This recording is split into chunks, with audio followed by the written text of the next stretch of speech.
Ouais, mon métier, déjà, c'est d'être directeur d'études à Audelor, qui est l'agence d'urbanisme du Pays de Lorient. Et donc dans les principales activités, où il y a deux grandes branches, il y a une activité d'études et d'analyse, d'observation, et puis une activité plutôt d'aide à la décision pour les élus, pour les collectivités locales, pour définir des actions en faveur du développement du territoire et développement du littoral. Dans les types d'études, ça peut être par exemple une analyse de l'occupation des espaces portuaires, donc de regarder autour du port de commerce, autour du port de pêche, autour du pôle course au large qu'on a à Lorient par exemple, de voir ce qui reste comme terrain disponible, ce qui est occupé, et là où on peut encore installer des entreprises, installer des projets, ou là où au contraire c'est déjà saturé et il va falloir trouver d'autres espaces ailleurs.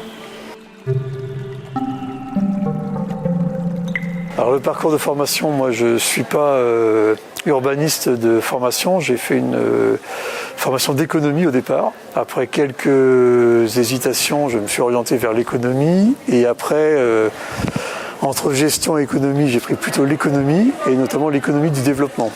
Donc j'étais parti pour travailler plutôt dans les pays en voie de développement et puis finalement je me suis occupé d'économie du développement mais en France, donc développement local.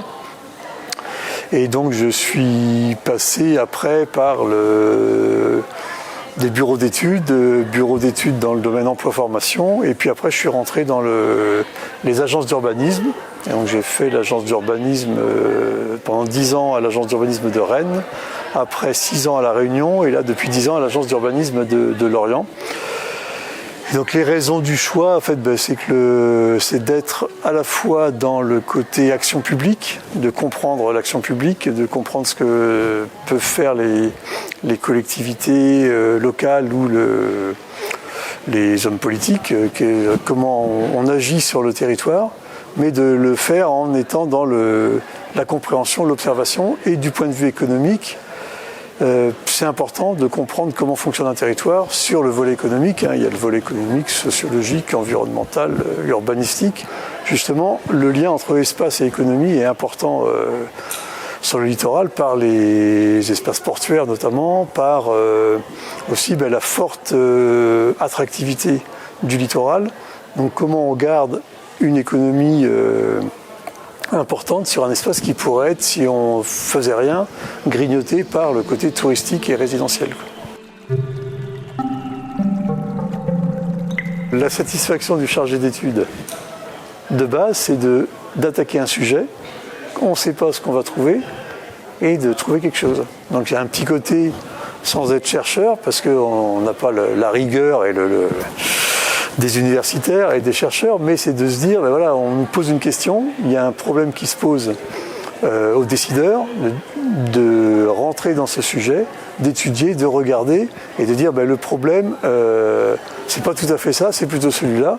Et comme on dit, un problème bien posé est déjà à moitié résolu. Donc c'est ça le but du travail de chargé d'études ou de directeur d'études ou d'une agence d'urbanisme, c'est de bien poser les problèmes pour aider justement à les résoudre. Nous, on les résout pas, mais on contribue à aider ceux qui prennent des décisions.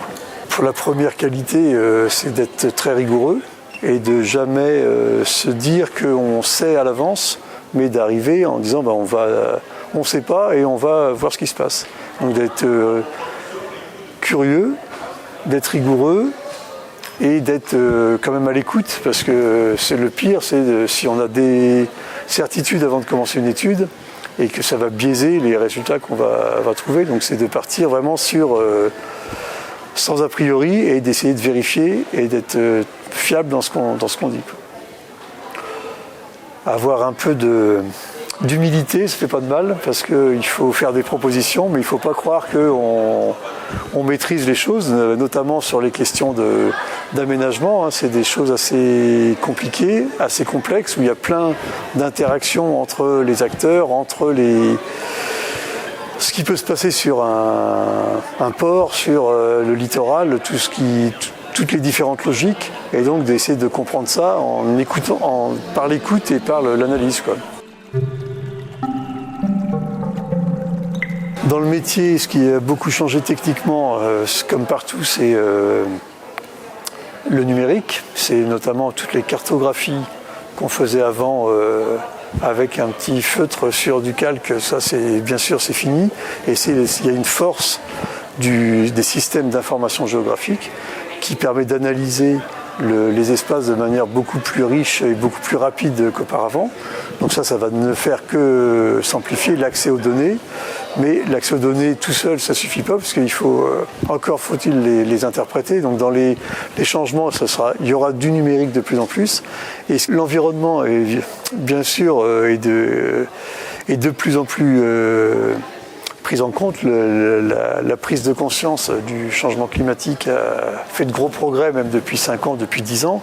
Bon, c'est quelque chose qui, dans les agences, est quand même porté depuis longtemps, mais qui, là, est aujourd'hui plus largement partagé qu'auparavant. Alors qu'avant, on prêchait un peu parfois dans le désert, mais souvent aussi, quand on voit que des projets sont bloqués, c'est aussi parce que la concertation a été mal faite et qu'on lance parfois des concertations sans qu'il y ait rien à décider. On dit, on va se concerter, on va vous écouter, mais tout est déjà décidé à l'avance. Et donc si on veut qu'il y ait une véritable culture de la concertation, il faut qu'il y ait un bon diagnostic et qu'il soit aussi partagé, et qu'après, quand on veut faire de la concertation, on ait des options possibles. S'il n'y a pas d'options, c'est très délicat de dire on va se concerter, mais finalement, les solutions sont déjà prises, les décisions sont déjà prises. Quel conseil donner à des jeunes qui voudraient se lancer dans le domaine globalement de l'urbanisme? C'est justement de choisir des formations assez larges parce qu'ils vont être confrontés à une multitude de problèmes, à une multitude de sujets différents, et donc de ne pas être hyper spécialisés. Par contre, d'avoir une bonne culture générale, et surtout, ce qu'on disait tout à l'heure sur les qualités, c'est d'être curieux, de ne pas arrêter de se documenter, de chercher, même quand ils commencent et jusqu'à la fin de leur carrière. Et aussi d'avoir le principe de ne pas être coincé dans des idées toutes faites, mais d'aller vérifier chaque chose et d'être à l'écoute de ce qui se passe sur le terrain, des acteurs, et ça, de jamais oublier ça.